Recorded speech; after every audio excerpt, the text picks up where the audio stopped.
안녕하세요. 저는 50대 후반 주부입니다. 젊은 시절에는 일도 했었는데 아이들을 낳으면서 자연스럽게 전업주부로 살고 있어요. 물론 남편은 일을 계속하라고 했지만 아시는 분들은 아시겠지만 아이를 둘이나 키우면서 직장 생활을 하는 건 여간 힘든 일이 아니라서요. 저희 집은 딸이 둘이 있습니다. 큰아이는 시집가서 손자도 있고요. 둘째는 지금 외국에서 공부를 하고 있습니다. 나간 지는 3년 정도 됐는데 자꾸 거기 눌러 앉아 살고 싶어 해서 고민이네요. 지금도 이렇게 보고 싶은데 말이에요. 남편은 작은 사업체를 운영 중이에요. 막 엄청나게 돈을 많이 벌지는 않지만 딸아이 유학 보내주고 시집 갈 때 넉넉하게 보태줄 수 있을 정도는 되는, 그러니까 조금 부유한 중산층 정도 되겠네요. 상류층이라기엔 그 정도는 절대 아니고요. 그 덕에 저도 집에서 마음 편하게 아이를 볼 수 있었겠죠. 한 명만 벌어도 충분했으니까요. 저는 젊었을 때 선생님이었어요. 초등학교에서 아이들을 가르쳤는데 아직도 그때의 짬이 남아있는지 아이들을 잘 돌봅니다. 그래서 손자뿐 아니라 다른 집 아이들도 저를 좋아해요. 큰애가 손주를 안겨줬을 때 너무 좋았어요. 제가 나서서 키우겠다고 그래서 저희 집에도 자주 오고 그랬었는데 시간이 지나갈수록 집에 찾아오는 횟수가 점점 줄더라고요. 그게 참 섭섭했었습니다. 그때는요. 손주는 이제 4살이 됩니다. 말이 다른 아이들보다 좀 느린 게 영 걱정이었는데 큰딸 말로는 검사를 다 해봐도 별 문제는 없다고 그랬다더군요. 큰딸은 둘째 딸 못지않게 공부를 잘했어요. 근데 겁도 많고 걱정도 많은 성격이라 유학 가보고 싶으면 가봐도 된다는 제 권유도 거절했었습니다. 모르는 세상이 너무 무섭다고요. 둘째는 나가지 못해서 난리였는데 말이죠. 참 성격이 정반대인 자매예요. 키울 때도 그랬어요. 첫째는 뭐든 조용조용, 조심조심, 세심하고 섬세한 편이었고, 둘째는 뭘 해도 덤벙거리고 다쳐서 들어오고 목소리도 크고, 언니가 어디서 맞고 오면 동네를 다 뒤져서 자기 언니 때렸다는 아이를 찾아 몇 배로 때려주고 오는 그런 아이였어요. 큰딸은 대학을 졸업하고 나름 이름 있는 대기업에 취직을 했어요. 그리고 거기서 만난 직장 동료랑 2년 정도 연애를 하고 결혼을 했습니다. 26, 결혼을 하기엔 요즘 같은 세상엔 참 빠른 나이인데 어렸을 때부터 빨리 엄마가 되고 싶다는 말을 워낙 달고 살았던 아이라 크게 놀라지는 않았어요. 진짜 빨리 할 것 같았거든요. 그때 둘째가 23이었는데 언니 왜 이렇게 빨리 시집 가냐고 엉엉 울었던 기억이 있네요. 각설하고 사위는 그냥 평범한 사람이었어요.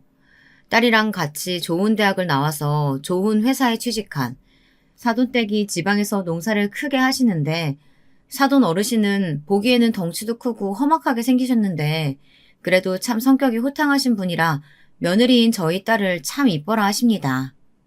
때마다 농작물 같은 걸 저희 집에도 보내주셨고요. 상견례 날 만난 사돈어른들 모습을 보고 사위도 괜찮은 사람이겠구나 했어요. 그만큼 어르신들이 참 좋아 보였거든요. 그렇게 제 딸은 일찍 결혼했고 바로 그 다음에 아이를 낳았어요. 친구들 중에서 제가 할머니가 제일 일찍 됐는데 친구들은 좀 놀렸지만 사실 저는 좋았습니다. 아이를 좋아하거든요. 그래서 매주 저희 집으로 아이를 데리고 왔어요. 둘이 데이트를 하는 날에도 아이를 맡기고 가면 봐주기도 하고 딸아이가 체력적으로 좀 힘들다고 하면 며칠씩 저희 집에 아이를 두고 가기도 했습니다. 사실 지들이 봐도 제가 아이를 잘 보니까 그런 거였겠죠. 저에게 맡기고 여행이라도 며칠 다녀오는 날엔 그렇게 행복할 수가 없었습니다. 남편이 오죽하면 애 보면서 이렇게 좋아하는 사람은 당신밖에 없을 거라는 이야기를 몇 번이고 했을 정도니까요. 저는 그만큼 손주가 좋았어요. 너무 예뻤고요. 근데 아이가 어느 정도 크고 사위가 회사 일이 바빠지면서 저희 집에 오는 날이 점점 줄어들기 시작했어요. 그래서 아이를 보려면 제가 먼저 보고 싶다고 연락을 하거나 연락을 해도 오지 않으면 제가 아이를 보러 간 적도 있습니다. 그렇다고 둘째에게 말했더니 둘째가 그러더라고요. 엄마, 그거 되게 눈치 없는 걸 수도 있어. 뭐가? 내가 왜 눈치가 없어? 형부가 싫어할 수도 있다는 말이야. 한 번도 생각해 본 적 없는데 둘째의 말을 듣고 친구들에게 말해보니 친구들도 다들 저보고 눈치가 없다더군요. 시어머니가 그런 식으로 찾아오면 너 좋아? 하면서요. 생각해보니 저야 뭐 애 보고 싶다고 가는 거지만 사위 입장에서는 집에 어른이 있으면 불편하긴 할 것 같더라고요. 그래서 그 이야기를 들은 이후로는 찾아가지 않았습니다. 저는 아이가 보고 싶다는 이유이긴 하지만 사위 입장에서는 그래도 장모님인데 제가 아무리 편하게 해준다고 한들 신경이 안 쓰일 수 없겠다 싶었거든요. 아이가 보고 싶어도 정말 꾹 참았어요. 며칠에 한 번 딸아이가 해주는 영상통화로 보고 싶은 마음을 달래가며 견뎠습니다. 그러던 어느 날이었어요. 사위에게 전화가 왔습니다.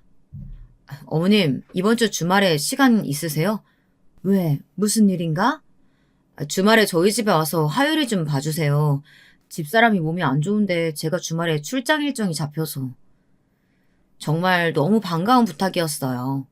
물론 딸아이가 걱정되긴 했습니다. 잔병치레가 많은 아이이긴 했지만 며칠씩 앓아 누울 정도로 몸이 안 좋았던 적은 없었거든요.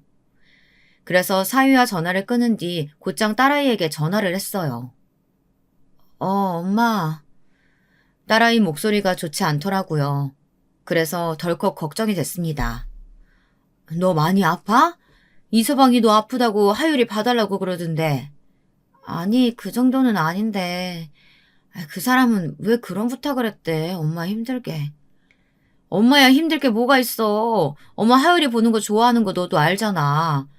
근데 네가 아프다니까 마냥 반가워할 수만은 없네. 아니, 그 정도 아니야. 내가 볼 수 있는데 참. 엄마 안 와도 돼요. 아니, 가. 하율이도 하율이지만 너 목소리 들으니까 네 얼굴도 한번 봐야겠다. 딸아이 목소리를 들으니 딸아이 얼굴도 봐야 마음이 놓이겠더라고요. 물론 딸아이가 걱정되긴 했지만 하율이를 볼 생각에 반가운 마음도 들었습니다. 그래서 제가 어딘가 기분이 좋아 보였나 봐요. 남편이 묻더군요. 뭐 좋은 일 있어? 주말에 나 아영이 집에서 자고 와요. 하율이 봐달래. 그게 그렇게 좋아? 아영이 몸 안 좋다는데 좋아하면 그렇긴 한데 그래도 하율이 보는 건 너무 반갑네. 너무 오랜만이라. 아영이한텐 혹여 그런 말 하지 마. 애 서운해한다.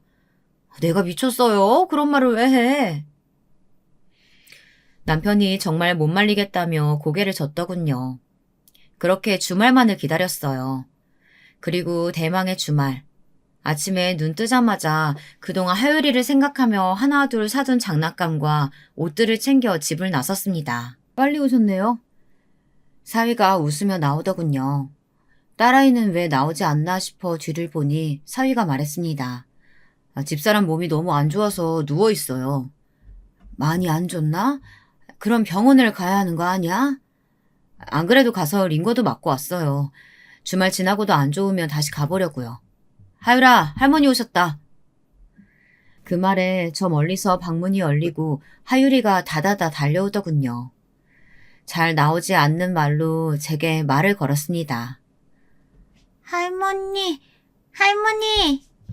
하면서 말이에요. 그 모습이 너무 예뻐서 번쩍 들어하나 뽀뽀를 했습니다. 사위가 그 모습을 보고 있더니 꾸벅 고개를 숙이더라고요. 감사하고 죄송해요. 저는 지금 나가봐야 해서요. 가볼게요. 나 하율이 보는 거 좋아하는 거 알지 않나. 안 죄송해도 돼. 그리고 나가는 사위를 향해 인사를 했습니다. 하율아, 아빠한테 잘 다녀오세요 해야지. 그 말에 하율이는 제 어깨에 얼굴을 묻더군요. 아빠가 가는 게 싫은가 보다 했습니다. 제 어깨를 꽉 잡은 하율이의 작은 손도 별 생각 없이 그저 반갑게만 생각했어요. 사위가 나가고 하율이를 안고 큰애가 잠들어 있는 방문을 조심스럽게 열고 들어가 누워있는 아이의 뒷모습을 봤습니다. 아이는 이불을 꽁꽁 둘러싸매고 자고 있더군요. 가서 어디가 아픈지 물어보고 싶었지만 괜히 아픈 아이 자는 거 깨우는 게 더 좋지 않을 것 같아서 그냥 푹 자게 뒀어요. 그렇게 잠든 아이의 뒤통수만 보고 나와서 하율이랑 놀았습니다. 오랜만에 봐서 낯을 가리면 어쩌나, 날 알아보지 못하면 어쩌나 싶었는데 다행히 그러지는 않더라고요. 한참을 저와 놀던 하율이가 지쳤는지 잠든 후 시간을 확인했더니 4시가 넘었더라고요. 시간이 이렇게나 많이 흘렀을 줄 몰랐는데 아직 방 안에 아무 기척도 없는 딸아이가 걱정이 많이 되었습니다.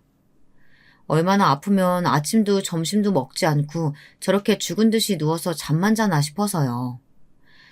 딸아이가 잠들어 있는 방으로 조심스럽게 가서 아이를 살짝 흔들었어요. 살짝 흔들었는데도 아이는 아픈지 신음소리를 내더라고요. 순간 더 자게 내버려 둬야 하나 싶었지만 하루 종일 아무것도 먹지 않으면 다음날 더 고생할 것 같아서 그냥 깨우기로 했습니다. 정말 많이 아픈지 얼굴도 목소리도 기력이 하나도 없어 보이더라고요. 뭐라도 먹여야겠다 싶어서 얼른 나와서 뭐가 있는지 확인 후에 있는 재료들로 죽을 만들었습니다. 감기나 몸살이 오면 목부터 붓는 아이라 넘기는 게 힘들 것 같아서요. 아영아, 나와서 죽 먹고 약 먹고 다시 자, 응? 나 진짜 괜찮아.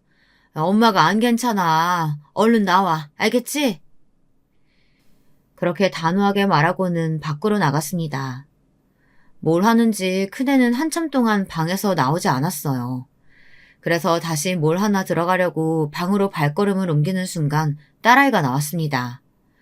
긴 팔에 가디건을 온 몸에 꽁꽁 싸매고선 말이죠. 그 모습에 마음이 아팠어요. 저렇게 많이 아픈데 손자본다는 생각에 들떠서 신경을 못 써준 것 같아서 말이죠. 미안한 마음에 인상을 쓰고 물었습니다. 많이 추워? 좀 춥네. 여름이 다 되어가는 날씨였어요. 그러고 보니 방 안에서도 두꺼운 겨울 이불을 덮고 있었던 것 같아서 정말 많이 아픈가 보다 했습니다. 그제야 딸아이를 자세히 살펴보니 온몸에 힘도 없는 것 같고 평소에 그 반짝이던 피부도 푸석푸석 하더라고요. 여태 잤으면서 한시도 못 잔 사람처럼요. 눈도 퉁퉁 부어있고 죽도 먹는 둥 마는 둥. 아픈 모습을 꽤 봤다고 생각했지만 이 정도로 컨디션도 기분도 가라앉은 모습은 처음 보는 것 같아서 그냥 두면 안 될 것 같다는 생각이 들었습니다. 그래서 당장이라도 병원에 같이 가자는 생각으로 말했어요. 지금이라도 다시 병원 갈래? 아니! 놀랐어요. 갑자기 크게 소리를 질러서요. 제가 놀라서 눈을 크게 뜨고 바라보자 딸이 당황한 듯 손사래를 치며 말했습니다. 자기도 그렇게 큰 소리가 나온 걸 놀라하는 눈치였어요. 오늘만 지나면 나을 것 같아. 진짜 괜찮아. 병원 갔다 왔어. 그래. 안 그래도 이서방이 링거도 맞고 왔다더라. 그렇게 이야기하니 움찔하더라고요. 그 사람이 그래? 응. 왜, 아니야? 아니, 맞았어. 링거. 어딘가 찝찝함이 남는 대화였어요. 딸은 마지막엔 죽을 마시듯 먹더니 얼른 다시 방으로 들어가더라고요.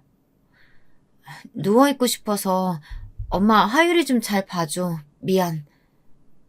그러고 들어가서 또 나오지 않았어요. 어머니. 하율이가 어느새 잠에서 깼는지 설거지를 하는 제 다리를 잡더라고요. 물 묻은 손을 털어내고 얼른 아이를 안아들었습니다. 엄마는? 엄마도 맘마 먹고 들어가서 다시 자. 엄마 아야 하잖아. 엄마 아야해. 맞아, 엄마 아야해. 엄마, 아빠가 아야했어. 이제 입이 트이려는 듯 자꾸 말하는 게 귀여워서 하율이가 하는 말을 계속 따라했어요. 근데 하율이가 하는 말이 이상했습니다. 아빠, 엄마, 맴매했어. 맴매? 아빠가? 누구를? 엄마를 맴매했어. 아빠가 엄마를 맴매했다고? 아빠가 맴매했어. 그 말을 듣는데 어딘가 쎄한 기분이 들었어요. 물론 아이가 그냥 하는 말이니 하고 넘길 수도 있는 문제였지만 좀 전에 큰딸이 제게 보인 반응이 자꾸 머릿속에 남았습니다. 찝찝했거든요. 잠시 고민을 하다 하유리를 푹신한 패드 위에 올려두고 인형을 지워주고는 딸이 자고 있는 방의 문고리를 잡았습니다. 그런데 잠겨 있더군요. 엄마 들어가. 이야기 좀 해. 잠시만. 나 옷 갈아입어서. 그리고 잠시 뒤 철컥하고 잠금장치 푸는 소리가 들렸습니다. 그리고는 다시 아이가 나타났어요. 땀을 뻘뻘 흘리고 긴팔을 입고 있더군요. 그런데 이상했습니다. 여기 누가 있다고 옷 갈아입는데 문을 잠궈? 제 말에 딸아이가 움찔하더군요. 그러면서 하는 변명이 더 말이 안 됐습니다. 습관이라 그래 그냥. 그렇게 말하는 딸아이의 눈동자가 흔들렸어요. 직감적으로 알 수 있었습니다. 무슨 일이 있긴 있다는 사실을 말이죠. 하유리가 그러던데 아빠가 엄마 맴매한다고. 그래서 엄마가 지금 아야 하는 거라고. 하유리가? 딸아이가 엄청 놀란 듯 눈을 동그랗게 뜨더라고요. 그리고 인상을 찌푸리더니 금방 제 눈치를 보며 어색하게 웃었습니다. 요즘 어디서 들었는지 이런저런 말을 많이 해. 입이 트이긴 하나 봐. 맴매도 어디서 들었나 보다. 그렇게 말하며 자신의 긴팔티를 자꾸 끌어서 뭔가를 가리려고 하더라고요. 그래서 딸아이의 손목을 확 잡았습니다. 아이가 아픈지 인상을 팍 쓰더라고요. 알았습니다. 맞았다는 사실을 말이죠. 너 옷 벗어봐. 아니라니까. 진짜 아니야, 엄마.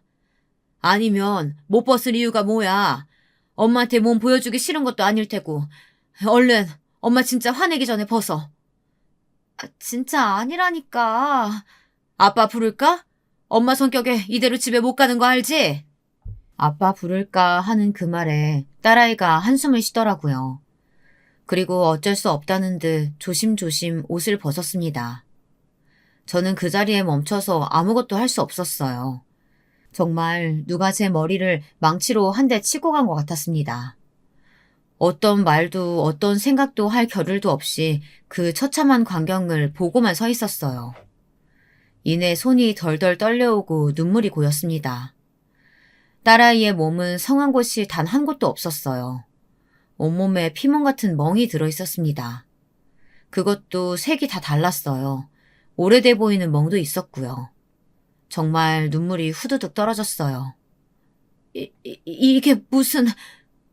이서방이 한 짓이니 정말? 제 그 물음에 딸아이가 고개를 숙이고 울기 시작하더군요.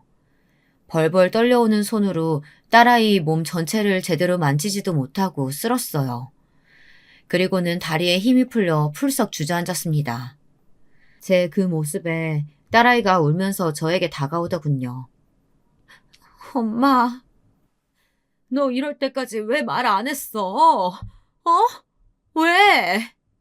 하면서 버릇처럼 들었던 팔을 아이의 멍이 가득한 팔을 보고 내려놨습니다. 그리고 엉엉 울었어요.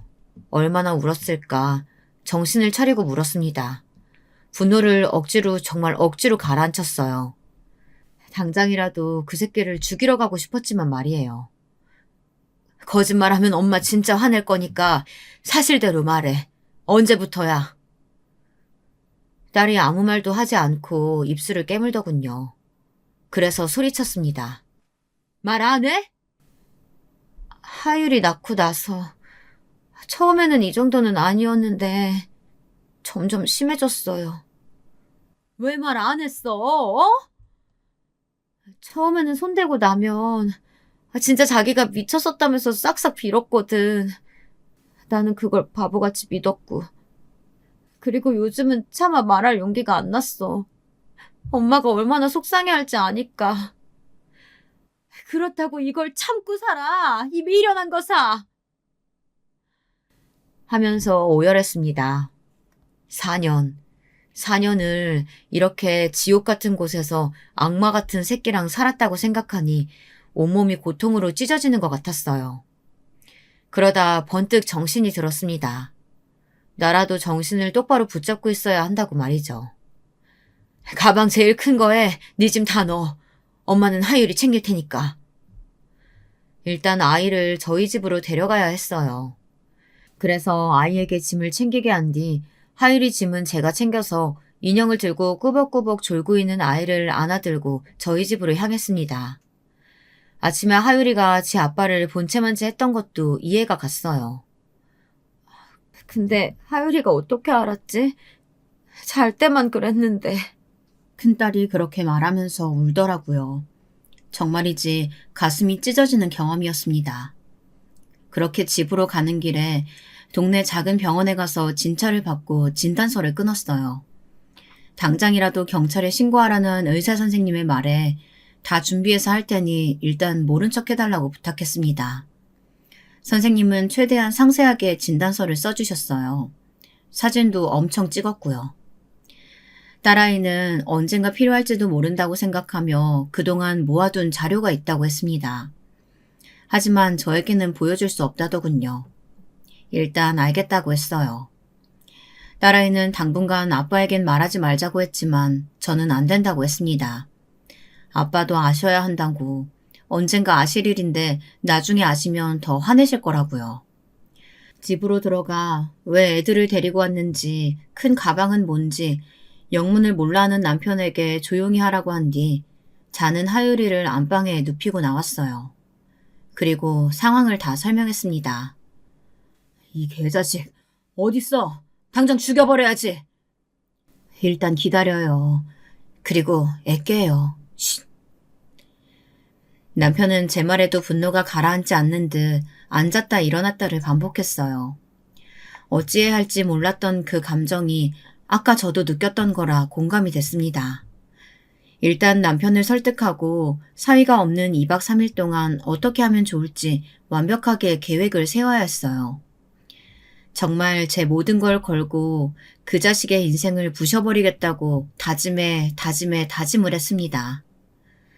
남편이 사업을 하면서 알게 된 변호사분에게 늦은 시간에 전화해 이쪽 방면으로 가장 일을 잘하신다는 분을 추천받았어요. 그리고는 신뢰를 무릅쓰고 부탁해 다음 날 바로 만났습니다. 큰딸은 저에게 보지 말라는 말을 10번도 넘게 하고서는 그동안 모아온 것들을 그 변호사에게 보여줬어요. 딸아이가 모아온 자료들을 보는 변호사의 표정이 급격하게 어두워져 갔습니다. 가정폭력 중에서도 강도가 센 편이고 자료도 많네요. 이건 녹취록인가요? 변호사가 박스 안에 있던 USB를 들어올리며 묻자 딸이 고개를 끄덕이더군요. 승소하는 데에는 문제가 없어 보이고요. 양육권도 물론 100% 가져올 수 있을 것 같고요. 이 정도면 접근 금지도 가능하고 이제 문제는 위자료를 얼마를 청구할지예요. 제가 며칠 자료를 좀 더 보고 판례를 뒤져본 다음에 금액 최대치로 뽑아볼게요. 그렇게 상담을 마치고 돌아오는 길에 아이가 울더라고요. 어딘가 후련해 보이는 듯 했습니다. 그런 아이의 어깨에 손을 살짝 올리고 같이 울었어요. 남편은 대충 상황 설명을 들었는지 집에서 기다리고 있다가 큰딸을 보자마자 안아줬습니다. 그렇게 저희의 그 개자식을 향한 복수가 시작됐습니다. 다음 날 사위가 집으로 왔는데 애들이 없으니 딸에게 전화를 했어요. 딸아이가 전화를 받지 않자 저 그리고 남편에게까지 전화를 했습니다. 모두가 받지 않으니까 뭔가 상황을 짐작한 듯 몇 시간 동안 잠잠했어요. 그리고는 딸아이의 휴대폰으로 문자가 한 통 왔습니다. 내가 미안하다고 싹싹 빌었잖아. 이렇게 나갔어야 했어? 장모님이랑 장인어른한테는 절대 말 못한다더니 결국 다 한 거야? 나 화났어 여보. 나 화내기 전에 하율이 데리고 들어와. 그 문자를 보자마자 분을 참지 못하고 사위에게 바로 전화를 걸었어요. 신호가 얼마간 가고 전화를 받더라고요. 장모님. 아영이 오늘부터 그 집에 안 들어가네. 그러니 찾지 말고 소송장 기다려. 그게 아니고요. 아니긴 뭐가 아니야. 애 아빠가 칼 들고 찾아가겠다는 거 겨우 말렸으니까 우리 앞에 얼굴 들이밀 생각하지 말고 얌전히 소송장이나 기다려. 알겠어? 그리고 전화를 끊었습니다. 그리고 한동안은 연락이 없었습니다. 그런데 딸아이에게는 계속 연락을 한 모양이더라고요. 어느 날은 딸에게 온 전화를 제가 보고 받았습니다. 그 전에 통화 녹음 버튼을 눌렀어요. 씨발, 내가 잘못했다고 했잖아. 야, 이누나, 너 진짜 죽고 싶어? 어? 하율이 내가 니년 키우게 그냥 둘 것 같아? 하율이 엄마 노릇 계속 하고 싶으면 당장 애 데리고 집으로 돌아와. 진짜 나 돌아버리는 걸 보고 싶지 않으면. 이를 악물고 듣고만 있었어요. 어디까지 하나 보려고 말이죠. 그랬더니 점점 더하더군요. 이제 내 말에는 대꾸도 안 하기로 했냐? 나 같은 놈은 상대하기도 싫다 이거야? 진짜 무서운 게 뭔지 보여줘. 내가 네 엄마 아빠 가만둘 것 같냐? 어? 가족들 인생까지 종치게 만들고 싶지 않으면 당장 들어와서 죄송하다고 무릎 꿇고 싹싹 빌어. 너 하나만 입 다물고 있으면 모두가 행복한데 왜 이 사단을 만들어 멍청한 년아. 원래는 어디까지 하나 끝까지 들을 생각이었지만 정말 도저히 들어줄 수가 없어서 입을 열었습니다. 날쌔. 사위는 전화를 받은 게 저라는 사실을 알자마자 아무 말도 없더군요. 잠시 정적이 흘렀습니다. 아영이는요? 이제 변명도 안 할 모양이더라고요. 하긴 그런 말을 한 걸 제가 다 들었다고 생각하면 뭐 변명할 게 있겠어요. 이제 아영이는 자네 연락 아예 안 받을 거야. 아영이 바꿔주세요. 왜? 방금 했던 말 그대로 아영이한테 하게? 그 말에 또 입을 다물더군요. 방금 자네가 한 말 그대로 녹음됐으니까 앞으로는 말 가려서 해. 아, 씨발. 녹음했다는 말에 나지막히 욕을 내뱉고는 바로 끊더군요. 아무래도 무섭긴 무서웠나 보죠. 그렇게 며칠이 또 지나고 소송이 시작됐어요. 집으로 서류가 날아간 것 같더라고요. 사위가 집 앞에 무릎을 꿇고 있었습니다. 다시는 이런 일 없도록 하겠습니다. 정말 죄송해요. 이미 몇 번이고 무릎 꿇고 그런 말 했었다고 들었네. 소용없으니까 가봐. 내가 내 딸이 몇 년간 맞아온 걸 알았는데 그 지옥 같은 집에 다시 보낼 거라고 생각하나? 죽어도 그런 일이 일어나지 않으니까 진짜 죄송한 마음 하나라도 있거든 순순히 다 인정하고 처벌 받을 건 받아. 남편은 정말 사위를 보면 죽여버리고 싶을 것 같다고 집 안에서 나오지 않았어요. 사실 딸이 무슨 일이 일어날지 모른다며 지 아빠를 붙잡고 있었던 것도 있고요. 제가 그렇게 말하니 사위가 벌떡 일어나더군요. 그리고 표정이 험악해졌습니다. 진짜 이러실 거예요? 에? 자네 아직도 상황 파악이 안 되나? 아영이랑 하율이는 절대 그 집으로 다시 돌아가지 않아. 그리고 자네가 이럴수록 자네한테 불리한 건 알지? 씨발 진짜 딸 이혼녀 만들면 퍽이나 좋으시겠어요. 네? 그 말을 듣고도 기가 차더군요. 요즘 같은 시대에 그게 무슨 흠이라고 그딴 걸로 협박을 생각할 수 있는지 말이에요. 제가 기가 막히다는 듯 헛웃음을 지으며 대답했습니다.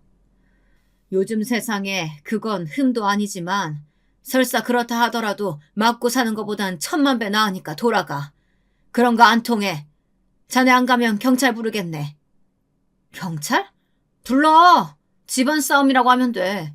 그러면 돌아가는 거 몰라? 왜? 그전에는 그랬나 보지? 그럼 자네 아버지한테 연락하는 건 어떻나? 그 말에 사위가 눈에 띄게 움찔하더군요. 사돈댁 어르신을 사위가 굉장히 무서워한다고 딸에게 전해 들었던 적이 있습니다. 워낙 엄하고 무서운 신 분이라는 이야기를 많이 들어서 인사 갈 때 무서웠는데 자기한테는 다정하시다고요. 아마 추측컨대 자기 아들 성향을 알아서 그렇게 무섭게 군 걸 수도 있겠더군요. 당장 전화해서 다 알려드려? 당신 아들이 4년 동안 우리 딸을 이렇게 때렸다고. 가만두지 않겠다고. 제 그 말에 사위가 짜증을 내며 돌아서더군요. 그날 밤 생각했습니다. 이대로 소송만으로 끝내기엔 너무 분하다고 말이죠. 아직도 선명한 딸의 온몸에 있는 멍자국과 누가 옆에서 손만 들어도 움찔거리는 모습을 볼 때마다 눈물이 날 것 같았습니다. 하지만 벽보를 붙인다든지 시위를 하는 건 나중에 있을 재판에서 저희가 불리할 수도 있다는 이야기를 들었어요. 그래서 남편에게 부탁해 사이에 회사 사람 하나를 소개받았습니다. 남편은 사업을 오래 해서 발이 넓은 편이었거든요. 나온 사람은 딸 또래의 여자 직원이었어요. 아빠 친구분 따님이 이 팀장님 아내분 되시는 거 이번에 저도 처음 알았어요. 이렇게 나와줘서 너무 고마워요. 아빠가 나가서 이야기를 좀 들어보라고 하시긴 하셨는데 제가 진짜 무슨 영문인지 하나도 모르고 나와서요. 남편 친구의 딸이 그 회사를 다니더라고요. 남편이 친구에게 저희 집 이야기를 했고 남편의 친구는 그런 쓰레기가 다니는 회사에 내 딸을 다니게 할 수 없다며 따님분을 제게 소개시켜 주셨습니다. 제가 사진 몇 장을 내밀었어요. 이게 다 뭐예요? 딸의 사진을 보고 정말 경악하더군요. 그래서 그간의 사정을 말했습니다. 이 팀장님이 이런 분이셨다고요? 회사에서는 너무 나이스하셔서 한 번도 생각해 본 적 없는데 사람 겉만 보고는 절대 모른다더니. 제가 보여주는 것들을 보면 볼수록 분노하는 게 느껴졌습니다. 그리고는 뭘 도와주면 되냐고 뭐든 도와주겠다고 하더군요. 그냥 이 팀장이 부인을 때려서 전치 5주가 나왔다더라. 그래서 지금 이혼 소송 중이라던데 이런 소문만 좀 퍼뜨려줘요. 아빠한테 들었다면서. 그거야 너무 쉬운 일이긴 한데 그 정도로 괜찮으시겠어요? 원래 이런 소문은 금방 퍼지잖아요. 회사 전체가 자기한테 손가락질하는 걸 한번 겪어봐야 돼요, 그 자식은. 그래서 자기가 얼마나 손가락 받을 일을 한 건지 아주 확실하게 깨닫게 해줄 거예요. 남편 친구 딸은 고개를 끄덕이며 공감해 줬습니다. 그리고 바로 다음 날부터 회사에서 동료들에게 이야기를 하고 다닌 모양이더라고요. 회사 전체에 정말 하루 이틀 만에 소문이 다 퍼졌다고 남편을 통해 전해 들었어요. 평소에 그런 이미지가 아닌 사람이라 그런지 회사 내에서도 다들 엄청 충격받아 한다고들 하더라고요. 그리고 얼마 뒤에 회사 내부에서 그 사실이 진짜인지 아닌지 남편을 불러다가 물어본 모양이더라고요. 아마 진짜라고 했겠죠. 거짓말을 했다가 나중에 진짜임이 밝혀지면 더 큰일이 나니까요. 사위는 휴직계를 내고 회사를 쉬게 됐다는 이야기를 들었습니다. 아마 말이 휴직계고 이렇게 자연스럽게 정리해고 되는 걸 거라는 이야기를 남편의 친구에게 전해 들었어요. 제가 소문을 낸 거라는 사실은 모르는 것 같더라고요. 네네, 그 일 관련해서는 조용했던 걸 보면 말이죠. 하지만 저는 여기서 끝날 생각이 없었습니다. 때마다 보내주시는 사돈네의 농작물을 받고 사돈네에게 전화를 했어요. 이제 그만 보내주셔도 된다고 말이죠. 그랬더니 사돈이 왜 그러냐고 물어서 애들 이혼 진행 중인 거 모르셨냐라고 대답했습니다. 아직 말하지 않은 것 같더라고요. 사위가 바로 득달같이 저를 찾아왔습니다. 아버지께 말하셨어요? 늘 보내시는 채소들을 올해도 보내셨길래 이제 안 보내주셔도 된다 했더니 왜 그러시냐 물어서 애들 이혼 절차 진행 중인 거 모르셨냐. 이렇게 말한 게 다네. 왜? 내가 구체적으로 말해드릴 걸 그랬나? 그냥 연락을 마시지 왜 연락을 하셨어요? 어차피 알게 될 일 아닌가. 그리고 나는 자네 집에서 보낸 그 무엇도 이제 받고 싶지 않네. 자꾸 이런 일로 찾아오지 말게. 자네 얼굴 보는 것도 역겨우니까. 그러고는 자리에서 일어섰습니다. 사위가 뒤에서 욕하는 게 들리더라고요. 아마 심경이 복잡하겠죠.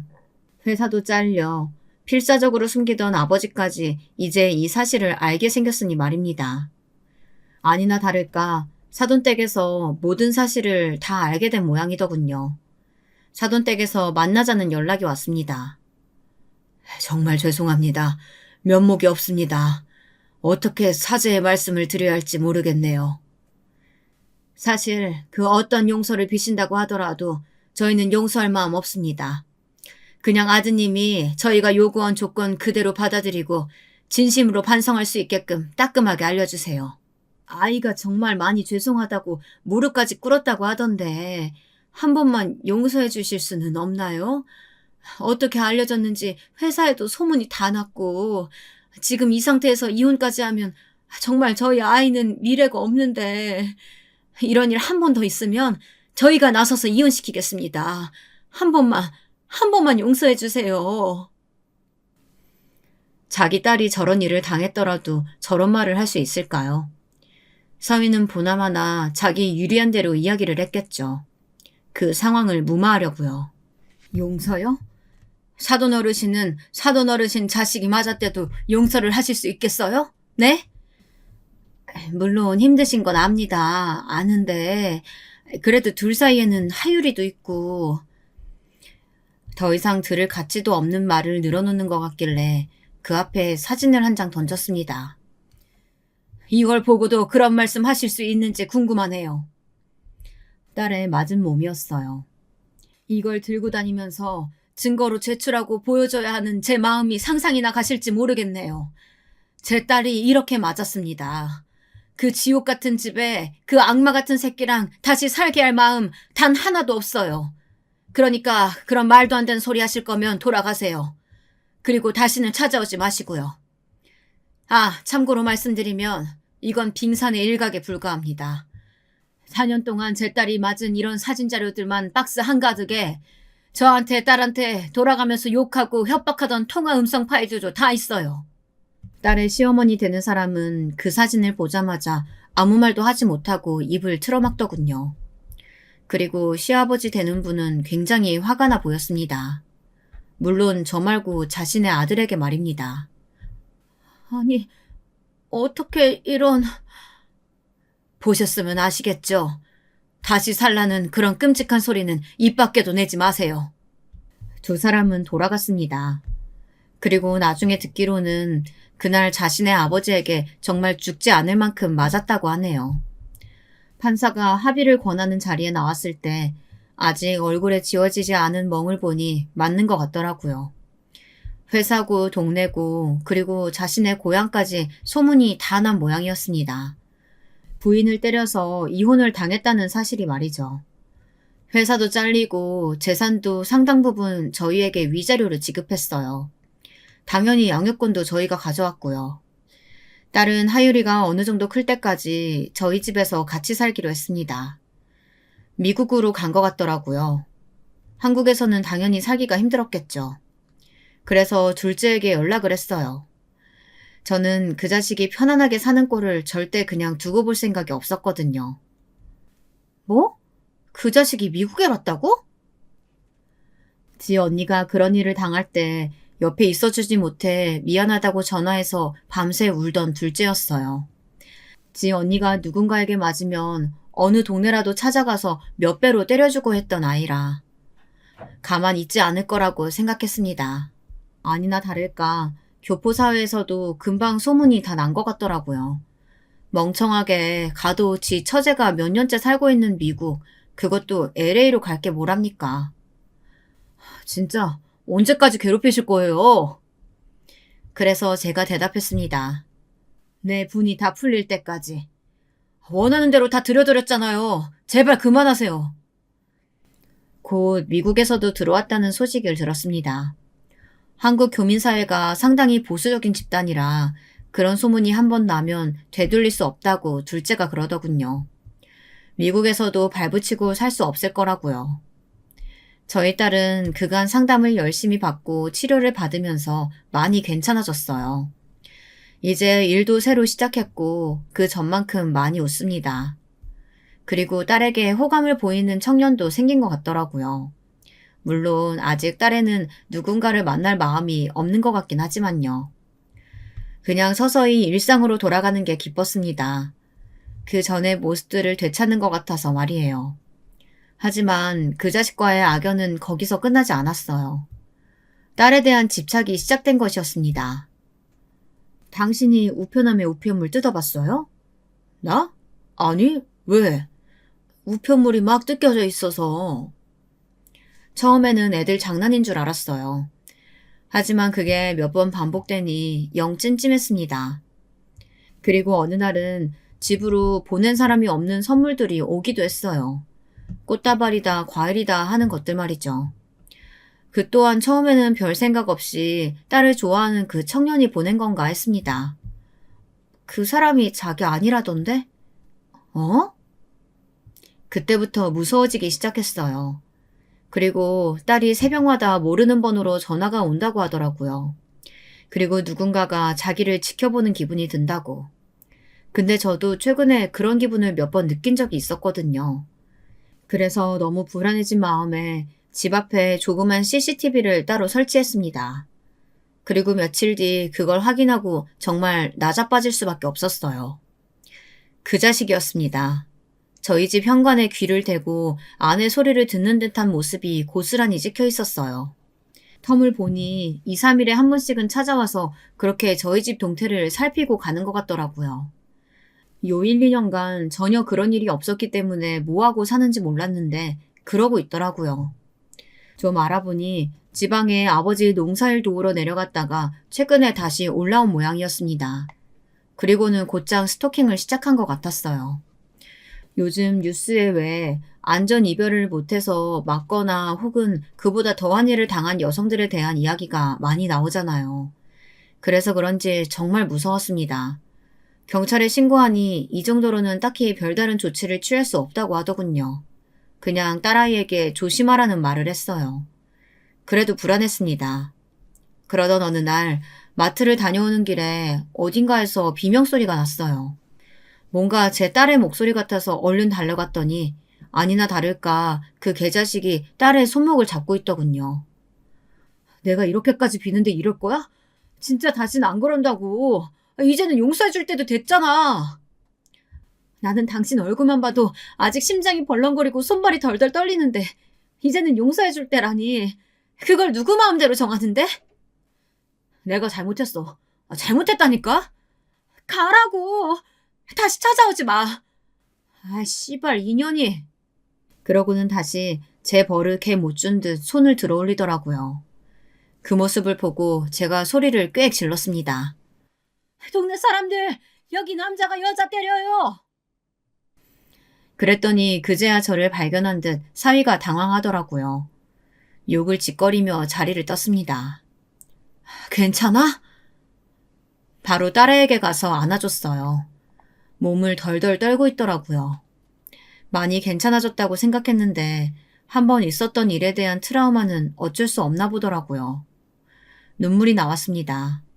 그렇게 딸아이와 안고 있는데 아영씨 괜찮아요? 어떤 남자의 목소리가 들려왔어요. 고개를 들고 보니 전에 언뜻 본 적이 있던 청년이었습니다. 아영이를 좋아한다는 그 청년 말이죠. 괜찮다고 말해주고 둘이서 어디론가 가서 잠시 이야기를 나누더니 아영이만 돌아오더군요. 이야기를 들어보니 너무 무서워서 급하게 문자를 했답니다. 그래도 저나 남편보다는 해결이 빠를 것 같다고 생각했대요. 경찰이거든, 그 사람. 알고 봤더니 아영이 일을 조사하던 경찰이더라고요. 경찰서에는 몇 번 간 적이 없어서 저는 얼굴을 기억하지 못했는데 그러고 보니 낯이 좀 익는 것 같더라고요. 그 이후로 그 청년은 아영이 옆을 무슨 기사마냥 지키기 시작했어요. 경찰이라는 그 직업에 더 든든하다고 느꼈던 것도 있었던 것 같습니다. 그렇게 두 사람이 붙어 다니다 보니 아마 사위도 그 모습을 봤던 거겠죠. 그날 이후로 딸의 바뀐 번호를 어떻게 알아냈는지 자꾸 문자가 온다고 했습니다. 당신 연애해? 나를 두고 어떻게 그럴 수 있어? 그 새끼는 네가 이혼녀의 애엄마인 거 알아? 정말 징글징글했습니다. 동시에 무섭기도 했어요. 어느 날은 저희 집 앞에서 기다리고 있다가 저랑 마주쳤어요. 어머님이 용서해주세요. 그럼 아영이도 저 용서해줄 거예요. 애초에 내가 용서해줄 생각도 없지만 그렇다고 해도 아영이가 자네에게 돌아갈 일은 없을 거야. 왜요? 만나는 새끼 있어서요?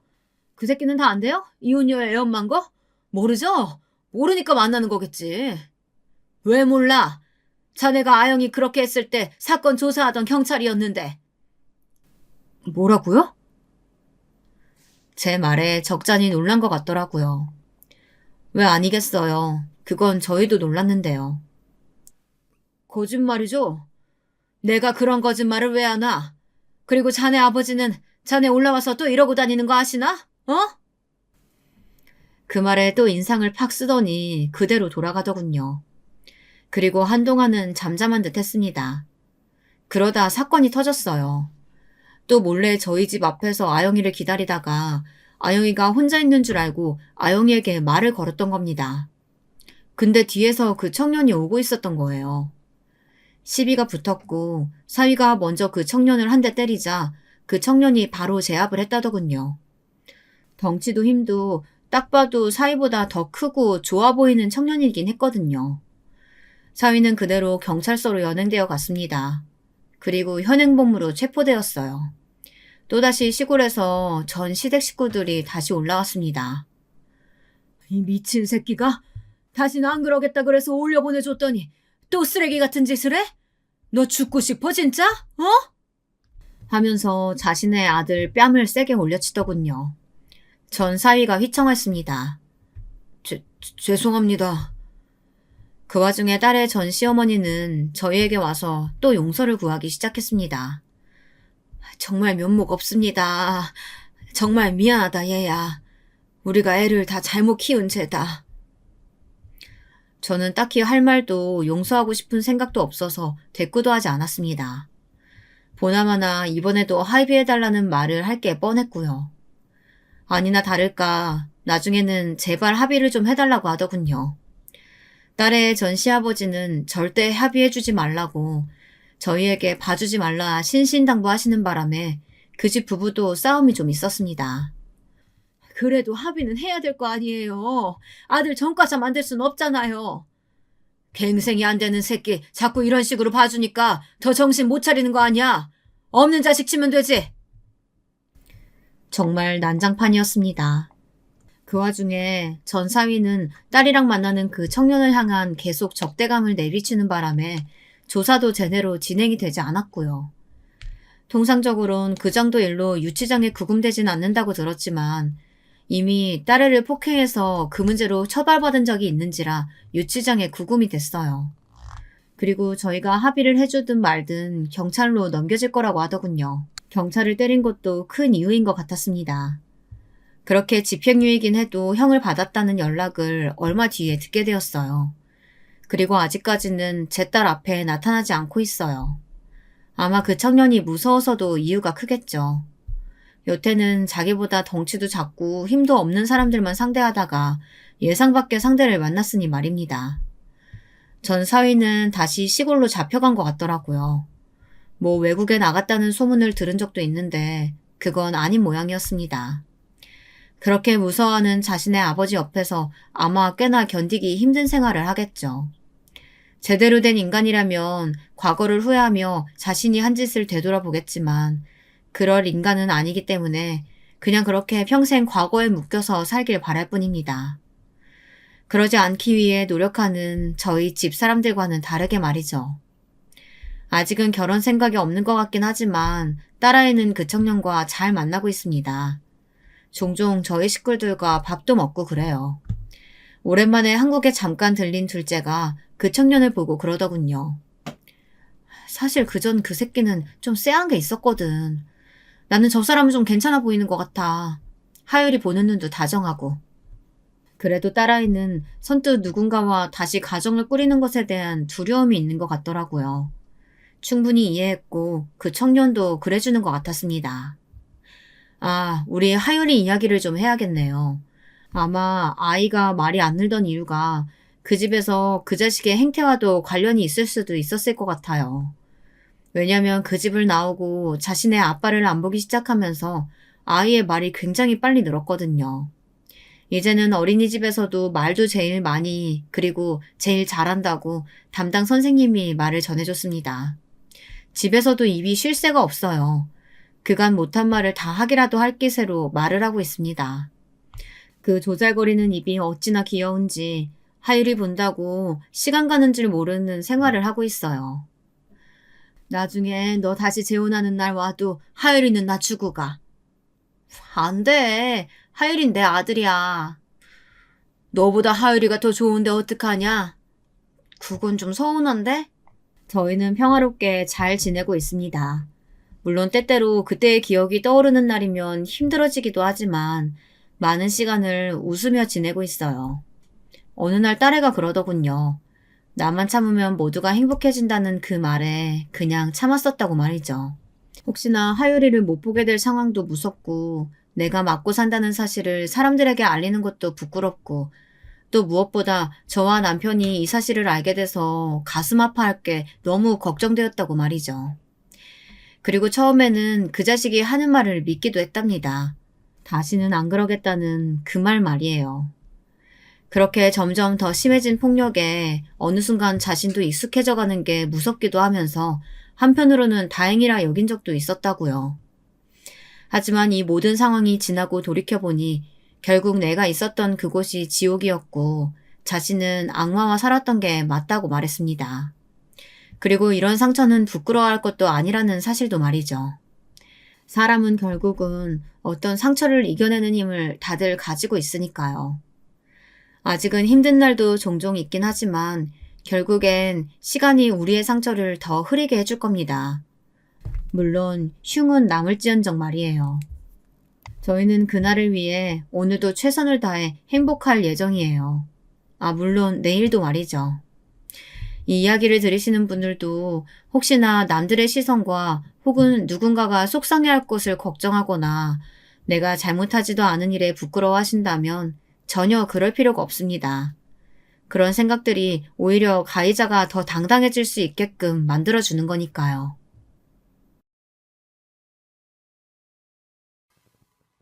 안녕하세요. 저는 얼마 전 파혼을 한 경험이 있는 이제 막 30살이 좀 넘은 여성입니다. 직업은 회사원이고 20평대 아파트에서 싱글 라이프를 즐기고 있어요. 오늘은 제가 어떻게 하다가 파혼을 결심하게 되었는지 그 기구한 사연을 여러분들에게 털어놓아 보려고 합니다. 인생 선배님들의 여러 사연을 듣다가 저도 누구에게도 편히 말하지 못한 이야기를 털어놓아 보고 싶어졌어요. 저는 경상도 지역 소도시에서 태어났습니다. 공무원이시던 아버지 슬하에서 빠듯하지만 엄격하게 교육받으며 자랐고 장녀인 제 밑으로는 동생이 2명 있습니다.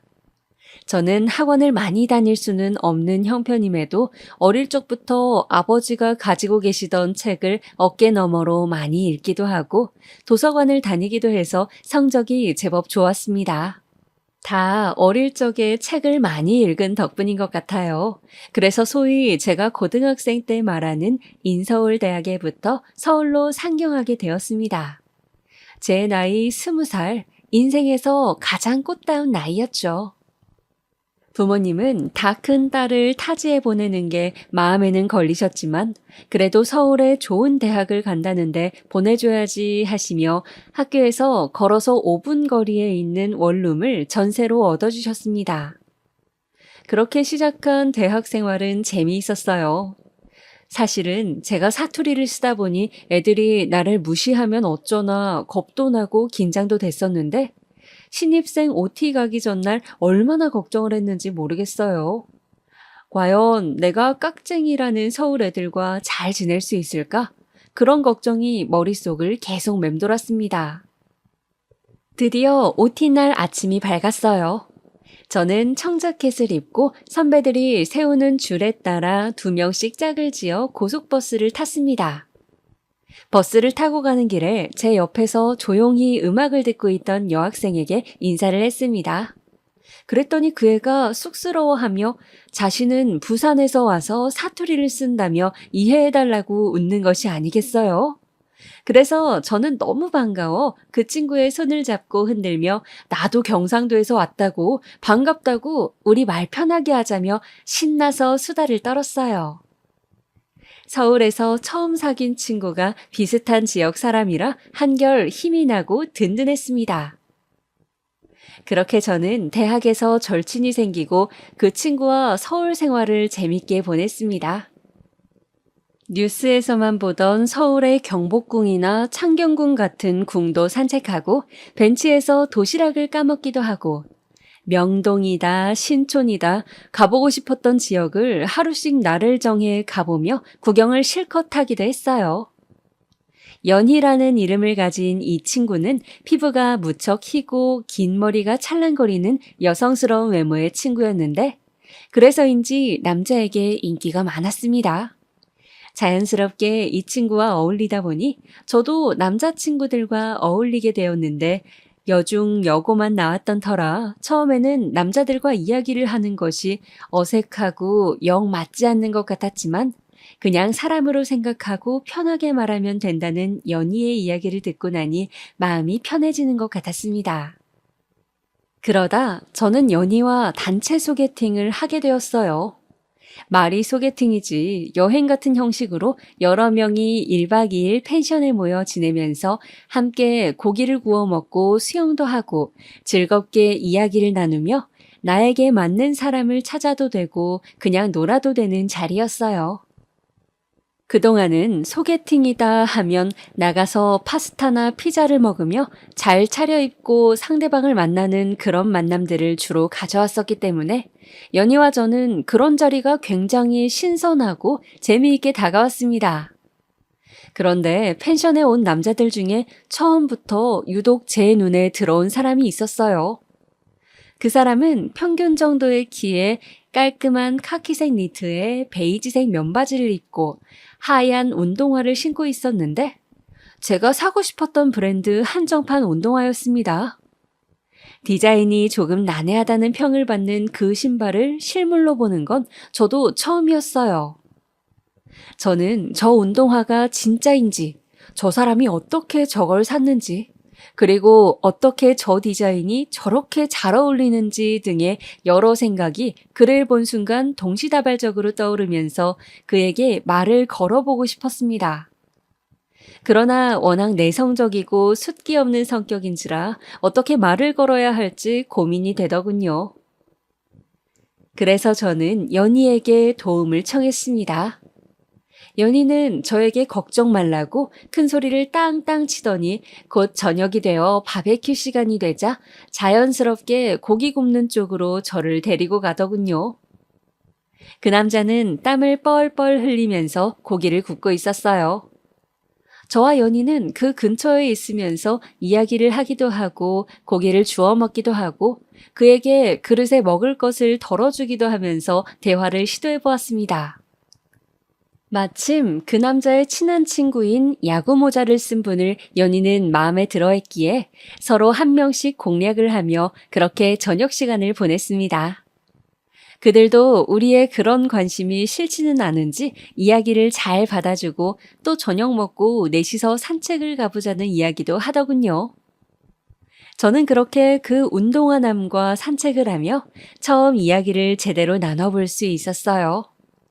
설레는 마음으로 가디건을 걸쳐 입고 나선 산책길. 길은 어두웠지만 간간히 가로등이 있고 나무들과 펜션의 풍경이 아름다웠습니다. 좀 쌀쌀하긴 하지만 경치가 정말 아름답네요. 산 좋아하세요? 저는 용기를 내어 물었어요. 네, 저는 어릴 때부터 아버지를 따라 등산을 많이 해서 산을 좋아합니다. 재작년부터 2년 정도 등산 동호회 활동도 했어요. 아, 진짜요? 저는 동네 뒷산 한 번씩 올라가는 게 전부인데. 그러면 다음에 등산 모자 살 때 혹시 브랜드 추천해 주실 수 있을까요? 아, 등산 모자 사시게요? 어떤 디자인이 필요하세요? 땀 흡수 잘 되는 거? 아니면 햇빛 잘 가려주는 거요? 저는 그분과 등산 이야기를 하며 친해졌어요. 실제로 산을 타는 걸 좋아하기도 했고 같이 취미 활동을 할 사람이 없어 적적하기도 했는데 마침 이분이 등산을 좋아하신다니 반가웠습니다. 우리는 그렇게 다음 주 일요일에 함께 도봉산에서 만나자는 약속을 하고 헤어졌어요. 연희에게 펜션 여행에서 돌아오고 난 후 사실 그분과 이번 일요일에 도봉산으로 등산을 가기로 했다고 하자 연희는 저에게 잘 되었다며 자신과 그 야구 모자를 썼던 분도 데이트를 하기로 했다고 4명이서 같이 등산을 가보면 어떻겠냐고 등산을 마치고 내려오는 길에 파전에 동동주를 먹자고 신나하더군요. 그렇게 우리 네 명은 더블 데이트를 종종 하는 사이가 되었습니다. 저도 연희도 비슷한 시기에 정식으로 사귀자는 말을 들었고 둘 다 남친이 생겼죠. 저의 친한 친구와 남자친구의 친한 친구가 사귄다는 것은 처음에는 장점이 많다 생각했지만 시간이 지날수록 단점도 드러났습니다. 둘만 오붓하게 뭘 하기가 괜히 친구에게 눈치가 보이기도 하고 또 한 커플이 다투게 되면 서로 자기 친구 편을 들다 보니 싸움이 번져 결국 우리까지 싸우게 되는 일이 허다했어요. 그래서 넷이 놀러 다닐 때는 세상 행복하고 좋았습니다. 지금 생각해봐도 정말 좋았던 시절인 것 같아요. 넷이서 카메라를 들고 경주로 벚꽃 여행을 떠났던 기억, 그리고 계곡에 놀러 가서 옷을 적시며 넷이서 물장구를 치고 놀다가 근처 식당에서 삼겹살을 구워 먹었던 기억, 그런 추억들이 우리 넷의 가슴에 쌓여갔습니다. 그러던 중 연희가 어느 날 저에게 할 말이 있다며 커피숍에서 따로 보자고 하더군요. 남친이 생긴 이후에는 따로 만난 적이 많지 않았는데 어쩐 일인가 하고 저는 약속 장소로 갔습니다. 연희는 그 좋아하는 아이스 바닐라 라떼를 앞에 놓고도 한 모금도 마시지 않고 계속 우물쭈물 대는 것이었어요. 왜? 무슨 할 말 있어? 오늘 바닐라 라떼 안 먹고 싶어? 너 맨날 그거 시켜서 내가 미리 시켜놓은 건데 오늘 이상하네. 왜 그래? 그게 아니라 나 당분간 커피는 못 마실 것 같아. 어? 왜? 위험이래 또? 아니, 나 임신 5주래. 뭐라고? 그랬습니다. 연희는 남친의 아기를 가진 거였어요. 연희는 남친과도 상의했다며 곧 결혼 준비를 하고 한 몇 개월 내에 최대한 빨리 결혼을 할 생각이라고 하더군요. 저는 너무 급전개에 어안이 벙벙했지만 진심으로 연희를 축하했습니다. 그렇게 연희는 결혼 준비를 하고 배가 살짝 부른 상태로 결혼을 했어요. 저는 친구의 행복을 진심으로 빌었습니다. 이상하게도 결혼식 당일에 배를 살짝 가리는 스타일의 드레스를 입고 환하게 웃는 연희를 보는데 제가 눈물이 났습니다. 대학 가서 처음 사귄 제 친구이기에 누구보다 행복하기를 빌고 또 빌었던 것 같아요. 그렇게 연희는 다니던 대학도 졸업을 하지 못하고 아기 엄마가 되었습니다. 저에게 연희는 일단 아이가 좀 크고 나면 1년 남은 대학 과정을 마치고 취직할 거라며 걱정 말라고 했어요. 자신은 무슨 일이 있어도 학업을 포기할 생각이 없다고요.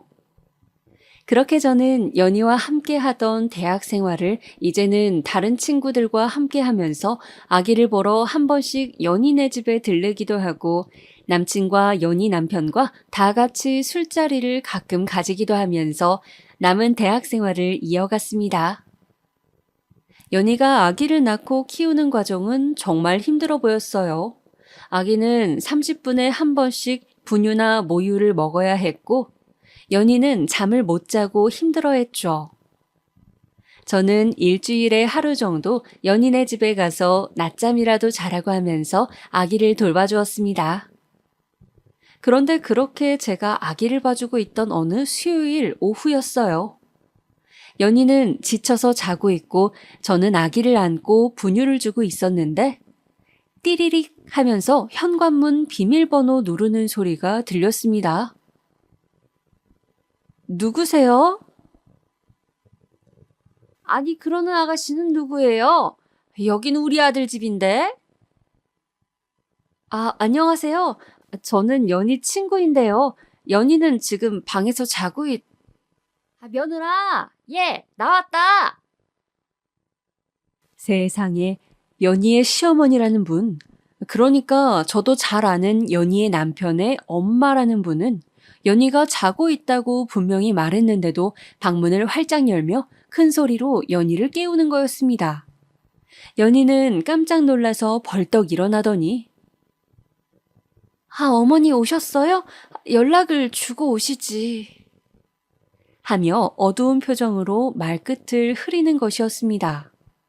어머니는 저를 흘끔 보시더니 이제 친구까지 불러서 너는 쉬고 애기는 남에게 맡기고 그러냐?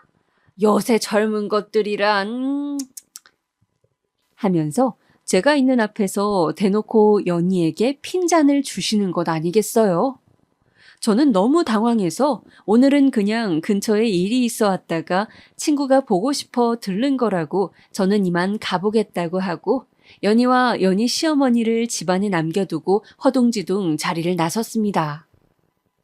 저는 사람 좋은 줄 알았던 오빠의 어머니가 저렇게 배려 없고 막무가내인 분이라니 정말 알 수 없다고 생각하면서 그날 집으로 가는 길에 연희의 전화를 받았어요.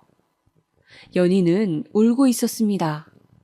제가 아기를 보고 있었다고 시어머니가 화를 내셔서 남편과 시어머니하고 언쟁이 있었다고 하면서 연희는 자기는 이제 낮잠 몇 시간도 편히 못 잘 팔자인 것 같다고 남편이 언제든 편하게 오시라고 비번을 알려주는 바람에 시어머니가 시도 때도 없이 와서 죽치고 있다고 미치겠다고 하는 거였어요. 저는 화가 났습니다. 멀쩡히 좋은 대학 잘 다니고 있던 애를 애기 엄마로 만들고 공부도 못하게 했으면 책임을 져야지. 이런 식으로 자신은 그대로 대학을 다니면서 제 친구만 고생시키는 그 오빠가 마음에 들지 않았죠. 그래서 제 남친에게 요즘 연희의 남편은 어떻게 지내냐고 했더니 글쎄 그 오빠는 자신의 생활 변화는 아무것도 없이 평소와 다름없이 잘 지낸다는 거였어요. 집이 지방이라 연희는 친정의 도움도 받지 못하고 친구들이 대학 생활을 즐기는 나이에 기저귀나 갈고 있는데 말이에요. 저는 남친에게 연희는 기저귀나 갈고 애기 보느라 쩔쩔매면서 아무것도 못하고 있는데 그 오빠는 진짜 이기적이다. 라고 말했습니다. 남친은 그게 무슨 소리야? 걔도 대학 다니느라 힘들어. 하며 저를 쳐다보더군요. 저는 네가 말하는 힘든 건 힘든 게 아니야. 하며 화를 내고 오늘은 네 친구 편드는 너도 꼴 보기 싫으니 그냥 가버리라고 말하고 자리를 박차고 일어섰습니다. 연희가 힘들어하는 것이 마치 제 일인 양 너무너무 화가 나더군요. 그리고 마음속에 있던 결혼에 대한 두려움들이 뭔가 구체적으로 제 눈앞에 펼쳐지는 느낌도 들었습니다. 결혼하면 시어머니가 수시로 집 비밀번호를 누르고 들이닥쳐도 다 참아야만 하는구나. 그런 부조리하게 느껴지는 일들을 견디는 것이 결혼이구나. 그런 생각에 저는 못 견디게 우울했습니다. 지금 생각해보면 친구의 일이었는데 왜 그렇게 이입이 됐는지 모르겠어요. 그런데 그때는 정말 연희의 삶이 마치 제 삶인 것만 같고 그 친구가 그 오빠와 사는 모습이 제 미래가 될 것만 같았습니다. 흔히들 왜 유유상종이라고 하잖아요.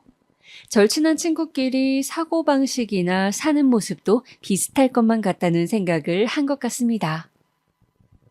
제가 그렇게 하루하루 짜증을 내자 남친은 대체 내가 생각이 드는지 요즘 왜 그러냐고 캐묻더군요. 저는 제 생각을 솔직하게 남친에게 말했습니다. 친구는 유유상종이라 하는데 연희 사는 꼴을 보니 결혼하면 너도 나를 그렇게 고생시킬 것 같다고 하니 남친은 그 친구와 나는 사는 게 다르고 우리는 상황도 다른데 왜 그렇게 생각하냐며 손을 잡고 저를 달래주었습니다. 그리고 친구네는 연희도 대학을 졸업하지 못했고 그 친구 역시 지금은 졸업을 앞두고 바빠서 그렇지 친구가 취직을 하고 나면 상황이 좋아질 것이라고 지금은 시댁 돈에 의지해서 살아가고 있으니 친구 어머니가 그러셔도 참을 수밖에 없다고 말했어요. 우리는 어차피 결혼을 해도 서로 직장을 가진 다음에 할 건데 무슨 걱정이 그리 많냐고 말이죠. 저는 남친의 이야기를 듣자 화가 나고 불안했던 마음이 조금 가시는 것 같았습니다. 남친의 말이 현실적으로 맞는 말이기도 했고, 저 역시 너무 감정적으로 연희에게 이입을 한 것 같다는 생각도 들었죠. 그 후로 저는 남친과 성실하게 사랑을 키워갔어요. 연희의 아이가 자라 어린이집을 가고 할 때쯤 저는 대학을 무사히 졸업하고 취업 준비를 하고 있었습니다. 가고 싶은 외국계 회사가 있어서 그 회사에 들어가기 위해 스터디도 하고 면접 준비도 하느라 무척 바빴죠. 남친 역시 자신이 가고 싶은 공기업이 있다며 열심히 준비를 했습니다. 서로의 취직을 응원하면서 우리는 그렇게 최선을 다해 하루를 살아갔죠. 다행히도 저와 남자친구는 무사히 취업에 골인했습니다. 보통 2, 3년씩 취업 준비를 하는 요즘의 시대에 비추어 보면 둘 다 굉장히 잘 빨리 취직을 한 셈이었어요. 저는 취직하고 한동안은 회사 분위기 적응하며 눈치 보랴, 또 회사에 입고 갈 옷을 사랴, 첫 월급을 탄 주말에는 고향에 내려가서 부모님께 고기를 사드리고 내복 드리랴 정신없이 취직 첫 해를 보냈습니다. 연희에게도 연희가 대학 다닐 때 좋아했던 마카롱을 잔뜩 사들고 애기도 볼 겸 놀러를 갔어요. 그런데 제가 바빴던 1, 2년 사이 연희의 얼굴은 많이 수척해져 있었습니다. 어디가 안 좋은 건지 살도 많이 빠지고 뭔가 기운도 없어 보였습니다.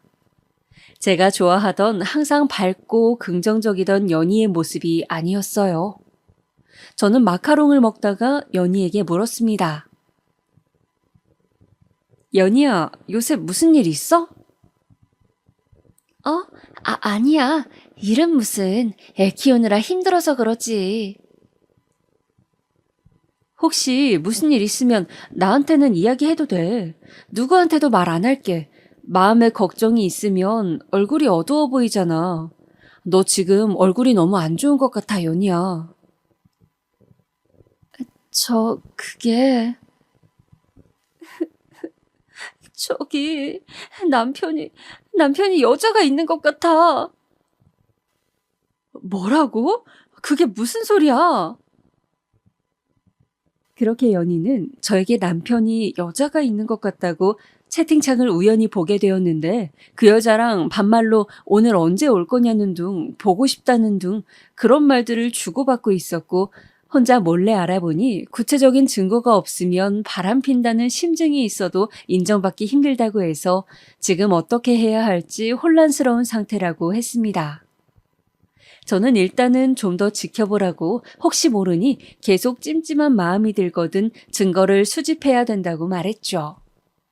그리고 뭔가 확실한 것이 잡혔을 때 결판을 내야 한다고요.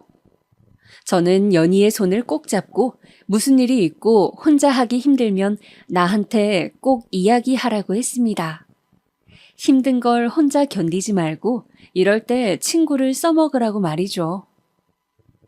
힘들어하는 연희와 달리 남친과 저의 사이는 좋았습니다. 새로운 직장에서 서로 즐겁게 지내고 있었고 일주일에 한두 번 만나 맛있는 음식을 먹으며 한 주간의 일들을 이야기하기도 하고 몰아서 하루 종일 데이트를 하기도 했어요. 월급을 받게 되니 가고 싶은 맛집도 돈의 구애를 덜 받고 먹으러 갈 수 있어 그것 또한 즐거웠습니다. 하루는 동네에 맛있는 족발집이 있다고 해서 족발을 먹으러 갔습니다. 남친이 소주를 시켜서 저도 못 먹는 술이지만 그날따라 한 잔 마시고 싶어서 같이 마시다 보니 머리가 깨질 듯이 아프더군요. 제가 머리가 아파서 몸을 못 가누자 그는 걱정을 하면서 잠시 쉬고 가자고 하더군요. 그렇게 저희는 근처 모텔에 들어가게 되었습니다. 아무래도 사귄 지 오래되었기 때문에 저는 그와 그렇게 한 번씩 모텔에 가기도 하는 사이였는데 그렇게 밤을 보내고 다음 날은 같이 콩나물 해장국을 먹으러 갔습니다. 그런데 족발을 먹은 지 얼마쯤 지났을 때 갑자기 속이 답답하고 머리가 어지러운 것을 느꼈습니다. 어쩐지 몸이 처지는 것 같기도 하고 기운도 없고요.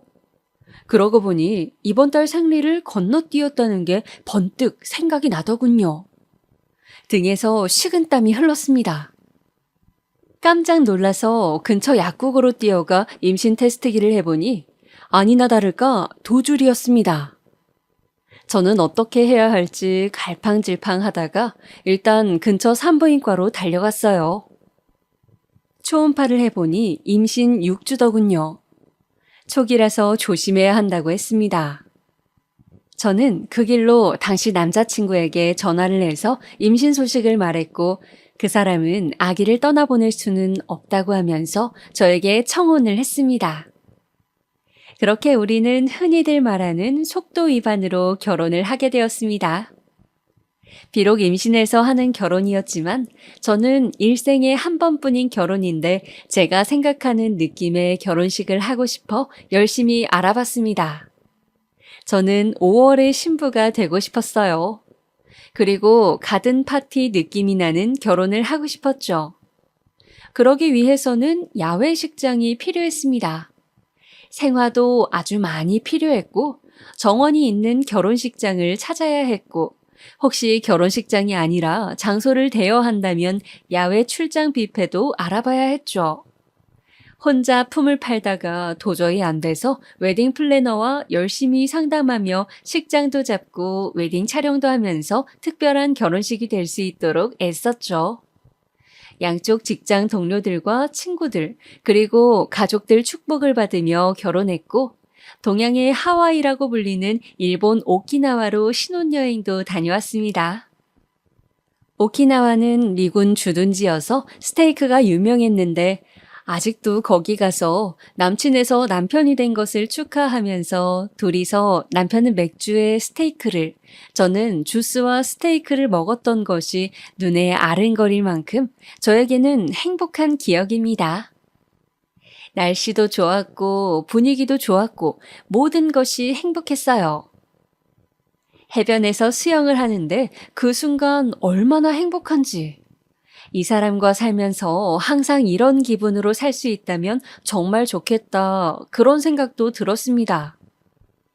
오키나와에 가서 또 기억에 남았던 것은 무슨 전망대를 갔던 기억이었어요. 꼭대기 탑에는 종이 있었고 그 종을 울리면 소원을 들어준다는 곳이었는데 그곳에 가서 저는 저의 결혼 생활의 행복과 그리고 연희의 행복을 빌었습니다. 결혼을 하면서 저는 사실 마음 깊은 곳에는 나도 연희처럼 살면 어쩌지? 라는 두려움이 있었습니다.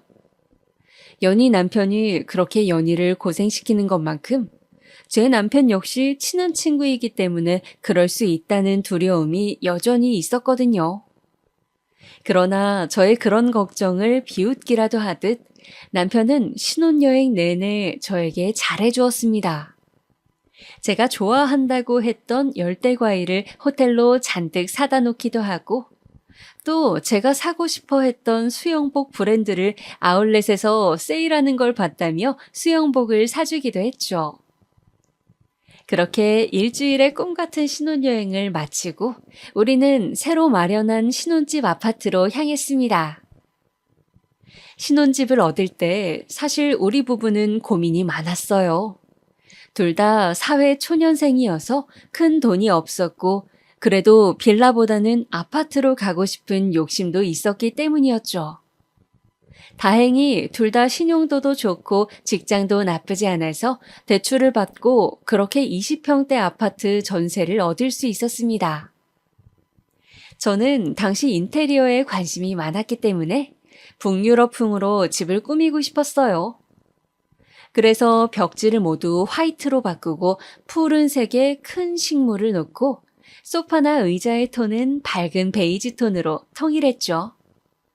화장대에는 동그란 모양의 조명도 직접 사서 달아놓고 바닥에는 비싼 돈을 주고 산 러그를 깔았습니다. 사계절 쓸 수 있는 그 러그는 인디언 핑크색이었는데 아주 세련되고 예쁜 색이라고 생각했어요. 그리고 꼭 사고 싶었던 스타일러도 장만했습니다. 침대도 큰 맘을 먹고 제가 꼭 사고 싶었던 에이스 침대를 장만했어요. 매트리스 값이 비쌌지만 잠만큼은 편하게 푹 자고 싶었기 때문이죠. 공항에서 집으로 돌아가면서 저는 둘이서 새로 시작할 그 집에서의 생활이 잔뜩 기대가 되었습니다. 아무래도 신경 써서 꾸민 만큼 집에 대한 애정이 컸던 것 같아요. 그런데 그렇게 기대에 부풀어서 집에 도착한 우리에게 기다리고 있는 광경은 정말 상상 이상이었습니다. 아파트 현관에 도착해서 저는 비밀번호를 누르려고 했어요. 그런데 실수로 예전 자취방 비밀번호를 눌러 그만 삐삐 소리가 나고 도어락이 잠깐 버벅거렸습니다. 다시 제대로 비번을 누르려고 하는데 갑자기 안에서 철커덕 소리가 나더니 누군가 문을 열어주는 거였어요. 바로 시어머니였습니다. 저는 너무 당황해서 몇 걸음 뒤로 물러나 멍하니 어머니를 바라보고 있었어요. 어머니는 그런 저를 물끄러미 보시더니 뭘 보고 있냐는 듯 왔으면 들어오지 않고 뭘 하니? 하고 말씀을 하셨습니다. 저는 어안이 벙벙해서 네, 대충 대답을 하고 집 안으로 들어갔어요. 그런데 집 안에는 더 가관이었습니다. 시아버지까지 집에 들어와 계셨고 두 분이 제가 힘들게 해외 직구로 산 그 러그 위에 불판을 놓고 삼겹살을 구워 소주와 함께 드시고 계시는 것이었어요. 그리고 제가 열심히 꾸며놓은 그 집 사방에 시부모님의 옷가지와 짐이 널려 있는 것이었습니다. 북유럽풍의 집은커녕 순식간에 사람이 산 지 몇 년은 된 듯한 지저분한 집이 되어 있었어요. 저는 너무 화가 나서 온몸이 부들부들 떨리는 것을 느꼈습니다. 그래서 남편을 조용히 방으로 끌고 가서 물었어요. 이게 어떻게 된 거야? 부모님이 왜 이 집에 와 계셔? 신혼집에 와서 이렇게 분탕질을 해놓으셔도 되는 거야? 아니, 분탕질이라니. 너 왜 그렇게 말을 심하게 하니? 그냥 내가 비번 알려드리면서 아들 집이니까 편하게 아무 때나 와서 며칠씩 쉬고 가시라고 했어. 그게 뭐 잘못이야? 벌써 와 계실 줄은 나도 몰랐지만. 하며 남편은 뒷머리를 긁적이는 거였어요. 저는 너무 당황해서 할 말을 잃고 말았어요. 도저히 안 되겠다 싶어 저는 남편에게 말고 그냥 시부모님께 바로 물어야겠다 생각하고 거실로 나갔습니다. 어머니, 갑자기 여기 왜 오신 거예요? 아니, 내가 내 아들 집에 오는데 왜? 뭐가 문제야? 그런 문제가 아니라 어머니, 여기는 저랑 신랑 둘이 사는 집인데 왜 마음대로 말씀도 없이 오셔서 심지어 잠까지 주무시고 자기 집처럼 삼겹살까지 구워 드시는 거냐고요. 얘 말하는 거 봐라. 아이 지금 그래서 내가 온 게 마음에 안 든다는 거니? 시골에 우리 집 수리하게 됐다. 수리가 오래 걸린다고 하니 한 2달은 여기서 지내려고 한다. 불만 없지? 저는 머리가 아파오는 걸 느꼈습니다. 아기가 있건 없건 아무 때나 들이닥치던 연희 시어머니 때의 생각이 나면서 연희네 남편하고 자신은 다르다며 열변을 토하던 남편의 말도 생각이 나더군요. 그래요, 달랐습니다. 연희네 남편보다 제 남편이 더 심각한 모질이었습니다. 저는 너무 화가 나서 이런 식으로 하려면 나도 친정에 가 있겠다고 하면서 그냥 그 자리를 나와버렸죠. 신혼여행 다녀오면서 들고 왔던 캐리어도 그냥 다 들고서 곧바로 고속버스를 타러 갔습니다. 가는 동안 눈물이 줄줄 흘러내렸어요. 내가 왜 이런 꼴로 쫓겨나듯이 고향으로 가야 하는지 너무너무 속이 상했습니다. 또 막상 가려고 하니 친정부모님께는 뭐라고 하나, 신혼여행 다녀오자마자 크게 싸웠다고 하면 엄청 걱정하실 것 같은데, 그런 생각이 들면서 저는 표를 끊을지 말지 망설이고 있었어요. 그때 연희에게 전화가 왔습니다.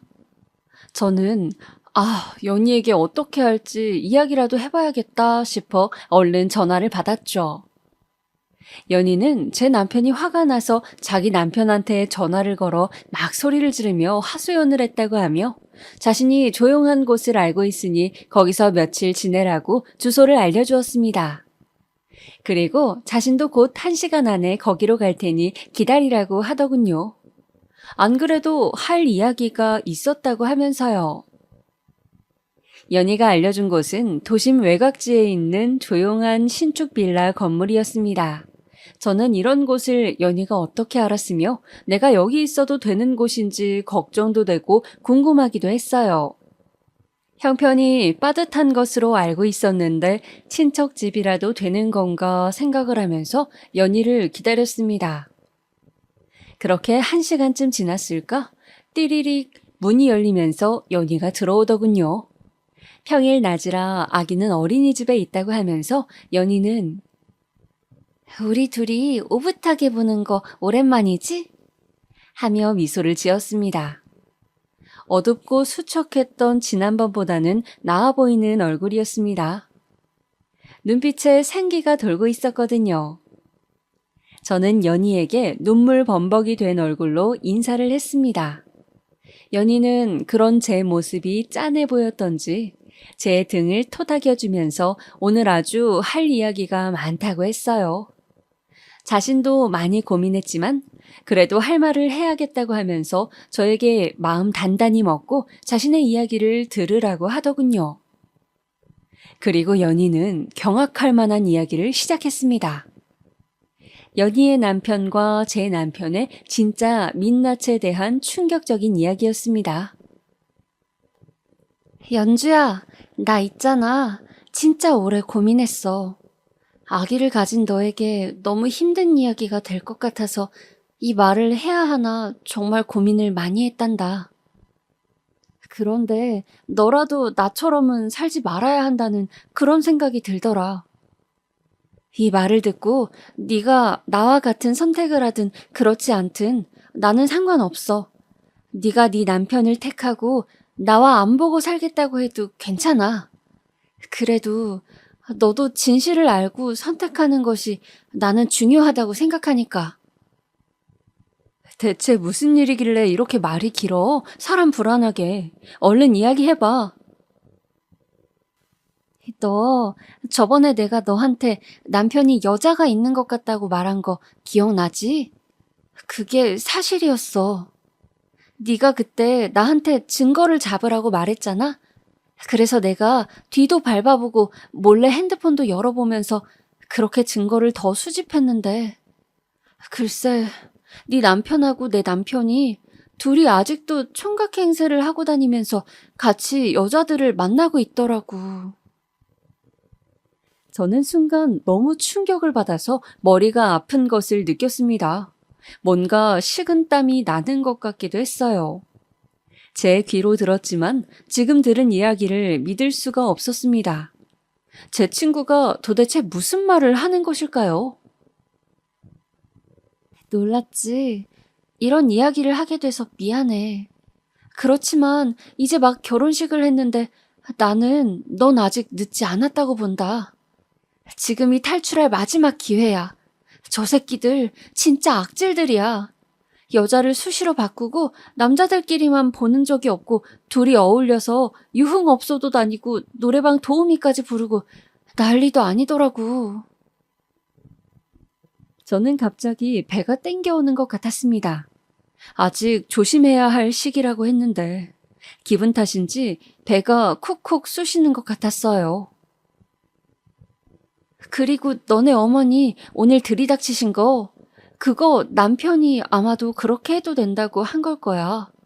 알고 보니까 그 새끼들이 신혼 초에 와이프 군기 잡는다시고 그런 짓을 한 번씩 해서 길을 확 꺾어야 한다는 등 그런 소리를 지들끼리 무슨 공식인 양 떠들고 다녔더라고.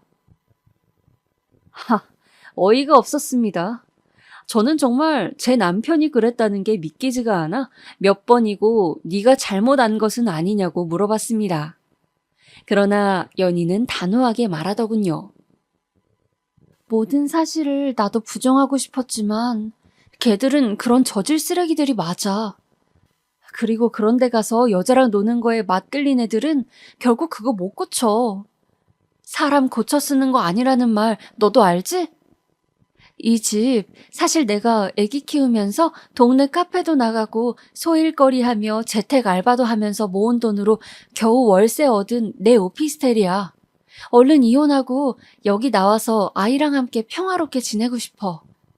일단 나도 아직은 아무것도 모르는 척하고 있는 상태니까 이 집에 대해선 비밀로 하고 너도 당장 친정 가기도 못할 테고 생각 정리가 필요할 테니 며칠 지내면서 잘 한번 생각해봐. 앞으로 어떻게 할 건지, 어? 연희는 나에게 자신처럼 살지를 않길 바란다며 아닌 것은 초장에 싹을 잘라내는 게 맞는 것 같다고 재차 당부를 하곤 사라졌습니다. 저는 남편이 그런 사람이었다는 것에 놀라고 또 믿기지 않아 처음에는 연희의 말을 부정했습니다. 그런데 시간이 지날수록 아무리 부정하려 해봐도 이게 진실이라는 생각이 들더군요. 연희가 제 결혼 생활을 망치려 이런 거짓말을 지어낼 이유도 없고 자신의 인생 역시 이혼할 이유가 없다는 생각과 결혼 이후 내내 얼굴에 그늘이 있었던 연희의 모습이 계속 생각났습니다. 나도 곧 연희처럼 그렇게 어두운 얼굴로 살게 될 것이 분명해 보였습니다. 연희의 말을 들은 날부터 하루에 몇 번씩 배가 땡기는 것이 느껴졌습니다. 저는 그 집에 일주일간 있으면서 이 일은 그대로 넘어갈 일은 아니라는 결론을 내렸어요. 도저히 그런 사람을 남편으로 앞으로 남은 수십 년을 믿고 지낼 수는 없었습니다. 마음을 굳힌 다음 집에 들어가기 전에 저는 배가 자꾸 땡기는 것이 이상해 병원을 들렀습니다. 그런데 병원에서 진료를 기다리는데 그날따라 대기가 너무 많아 1시간째 의자에 앉아 있었습니다. 핸드폰을 보면서 앞으로 이혼을 해야 하나, 별거부터 해야 하나, 혼자 아기를 낳으러 가면 어떨까, 여러 생각을 하며 지끈거리는 머리를 손으로 짚고 있는데 갑자기 뭔가가 종아리를 타고 흘러내리는 느낌이 들었습니다. 무심결에 뭔가 싶어 제 다리를 살펴보니 그것은 선명하다 못해 시커먼 핏덩어리였어요. 저는 너무 놀라서 비명을 질렀고 간호사가 달려와 저를 얼른 눕히더군요. 계속 배가 땡겼다고 하니 의사가 아기가 괜찮을지 모르겠다고 임신 초기에 하혈을 하는 것이 대부분 좋지 않은 징조라고 한숨을 쉬더군요. 아니나 다를까 초음파 결과를 보니 유산이었습니다. 남은 세포들을 긁어내는 시술을 해야 한다고 해서 저는 눈물을 흘리며 유산 후 처치를 받았죠. 준비 없이 생긴 아기였지만 그래도 아기를 만날 날을 기다리며 설레하던 날들이 있었는데 저는 온몸의 기운이 다 빠지는 것 같고 저에게 찾아온 이 시련과 고통의 시간이 언제쯤 끝날까 그런 생각을 하면서 집으로 가지 못하고 연희의 빌라로 다시 가서 며칠을 지냈습니다. 정말이지 눈물이 쉬지 않고 수도꼭지처럼 흘러내렸어요. 이렇게 울다가는 탈진해서 이대로 죽어버릴 것만 같고 제 몸이 한없이 나락으로 떨어져 내리는 것 같았습니다. 울면서 연희에게 말했더니 연희가 죽과 미역국을 끓여서 달려왔어요. 저는 연희를 붙잡고도 한참을 울었습니다. 연희는 저에게 힘내라고 어서 기운 차리고 그 나쁜 놈들을 우리 인생에서 그만 내보내자고 지난 상처는 잊고 우리 처음 만났을 때처럼 행복하고 즐겁게 그렇게 살자고 연희와 저는 서로 얼싸안고 눈물을 흘렸습니다. 며칠이 지나자 겨우 조금 정신이 돌아오는 듯 했어요. 이렇게 저렇게 고민한 끝에 이런 상황을 친정에도 차마 말할 수가 없어 모든 상황이 정리되고 나서 말하기로 결심하고 저는 비장한 각오를 하고 신혼집으로 향했습니다. 현관문 앞에서 다시 한번 마음을 다지고 비번을 치고 집에 들어가자 집 꼴은 더 가관이 됐더군요. 저는 이제 어차피 정이 떨어져 제가 살 집도 아니었기에 이제 눈에 거슬리지도 않았습니다. 저는 시부모님께 인사를 한운둥 만운둥 하고 들어가서 남편부터 찾았습니다. 자기야 왔어? 친정 다녀온 거지? 이제 화는 좀 풀린 건가? 남편은 아직도 사태 파악이 안 된 건지 시어머니와 과일을 먹고 있더군요. 저는 과일을 아삭아삭 맛있게 먹는 남편을 보며 말했습니다. 며칠 푹 쉬었더니 생각 정리가 되더라고. 자기야, 우리 그냥 엄마 아빠랑 이렇게 같이 살자. 시골집 그냥 수리 천천히 하고 며칠 있어 보니까 엄마가 밥도 잘 차려주고 너무 좋은데? 이제 화 풀린 거지? 야, 이 벌레 같은 새끼야. 난 너 같은 벌레하고는 이제 같이 못 사니까 당장 파혼해.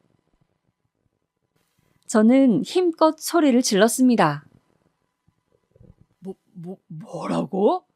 지금 너 뭐라고 했어? 미친 거 아니야? 남편은 갑자기 얼굴이 울그락불그락 하더니 저에게 같이 소리를 지르기 시작하더군요. 저는 한마디도 지지 않고 말했습니다. 네가 지금 무슨 기선제압을 하는지는 내가 모르겠는데 나 이제 무서운 거 없거든. 네가 여자 만나고 다니고 했던 증거 내가 다 들고 있어. 아무것도 모르는 줄 알았지? 어디서 그렇게 딴짓하면서 나랑 결혼을 해? 뱃속에 아기도 이제 없으니까. 난 더 이상 너하고 한시도 같이 못 있겠다. 혼인신고 안 했으니 그만 파혼하고 전세금 딱 반으로 잘라서 입금하고 이 집은 너희 부모님하고 즐겁게 살든지 말든지 알아서 해.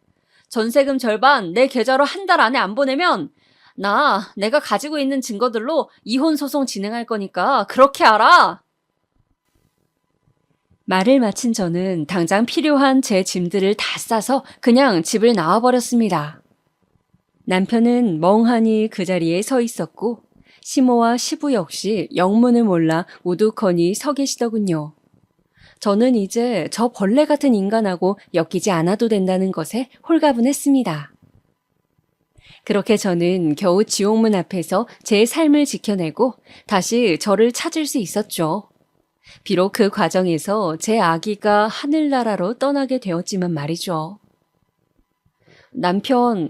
전 남편은 한동안 문자를 보내고 전화로 저를 회유하려고 숱하게 시도를 했습니다. 정말이지 징그럽게 달라붙더군요.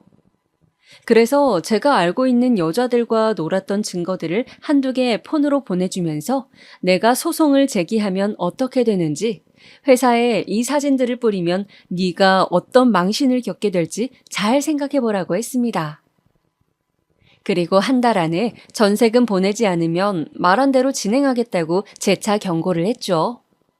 아기를 잃은 일에 대해서는 우리 둘의 아기였기 때문에 정확하게 말해주었습니다.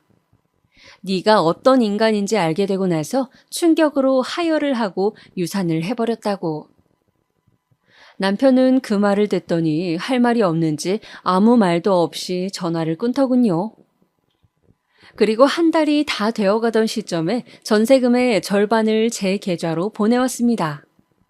그렇게 저는 혼인신고를 안 한 상태에서 결국 파혼을 하게 되었죠. 지금도 그때 일을 생각하면 마음이 쓰리고 아픕니다. 마치 상처가 낫지 않고 골마서 속에 그대로 있는 것 같은 느낌이죠. 저는 한동안 파혼 사실을 친정에도 말하지 못하고 끙끙 앓았습니다. 나중에 사실을 알게 된 친정에서는 어떻게 그런 큰일을 너 혼자 다 감당했냐고 하시며 가슴을 치시더군요. 그리고 앞으로는 좋은 일만 있을 거라고 정말 힘든 결정이었지만 현명하게 잘했다고 부모님은 제 결정을 응원해 주셨습니다. 제가 파혼한 때로부터 3번의 봄이 지난 지금 저는 마음이 편안하고 행복합니다. 제 친구 연희도 우여곡절 끝에 아이를 데리고 결국 이혼을 했고 저는 연희의 빌라와 가까운 곳에 집을 얻어 서로 의지하며 왕래하면서 지내고 있습니다. 연희는 대학을 마저 졸업했고 그토록 하고 싶어 하던 자신의 꿈을 향해서 열심히 취업 준비 중입니다. 저는 연희를 보면서 어떤 상황에서도 굴하지 않고 진실을 받아들이고 자신을 지키려는 그녀의 용기가 제 삶까지 구해낸 것은 아닐까 그런 생각이 들었습니다. 아무리 외면하려고 해도 결국 진실은 어떻게든 밝혀지는 것이고 모른 척 덮어봤자 결국 더 큰 상처가 되어 돌아온다는 것을 뼈저리게 느꼈던 시간들이었습니다. 코로나로 극성인 요즘 제 이야기를 듣다가 더 울적해지신 것은 아닐지요? 저는 지금 오늘 여러분에게 진실을 받아들이고 이겨내려는 용기에 대해 말씀드리고 싶었습니다. 삶은 행복할 때보다 오히려 괴롭고 고통스러울 때가 많죠. 하지만 그런 시간들을 버티고 이겨내는 것은 우리 자신의 의지입니다. 여러분, 지금 삶이 힘들더라도 정신 바짝 차리시고 상황을 해결할 수 있는 지혜를 모색해 보시길 바랍니다. 저도 하루하루 더 열심히 살아가려고 합니다. 오늘 제 이야기 들어주셔서 감사합니다.